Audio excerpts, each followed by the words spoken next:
Corner Camper'ni yine kıyıza aylandırıptı. Neçe günde ettiyiz bunu ağa? 25 günde tayarladı. 120'lik Prado'du bu, doğru mu? Toyota 300'e aylandırdınız. 120'ni Land Cruiser 300 300 aylandırdı. 25 gün içinde aylandırdınız. 25 günde tayarladı. Neçe son pul getirdi şunda etip aylandırmak? Evvel 7.000 dolar getirdi, hazırki günde 8.000 dolarda 10.000 dolara çək. Farkı her bir kapot, krel bufelerini kuyamız, üzerimiz kuyuşu sloyuna, kalınlığına karab, her bir kuyuşuna karab durup baxa çıkardı. 200'lik 90'lık Prado'lanam şunda taxlap 90, 150, 200, 120 həmməs. Bir anda Toyota Prado 120'lik məsələlər olsa, xivalı bir dostum var. Şuna nomerlərini kaldırasınız, şuna uğrar alaka çıxar. Beraber kopya edip çıkartmayız. İşini biz ətəmiz, cavabkarlıq bizənin boynumuzda. Hesaplayın. Salonlarından çok ki edip taxlap. Salon, sifət həmməsi, qarantiyası bizənin boynumuzda.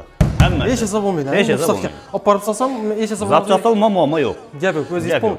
Polni Essengam çıkaversin, doğru mu? Benim var. Любой. Любой. Özbekistan Essengam həmməsini taxlap qoyarsan. Əvvələn barxoda qarantiyası bilan həmməsini zakon edib bərəm. Bu bratımız Lamborghini'ni Samarkandda satkan bratımız bu. Prado 300'lik, nomeram 300'lik. Şu ağamıza ise müracaat etəvərəsizlər. Sağ olun, bay olun. Bitti like basıp qoyun.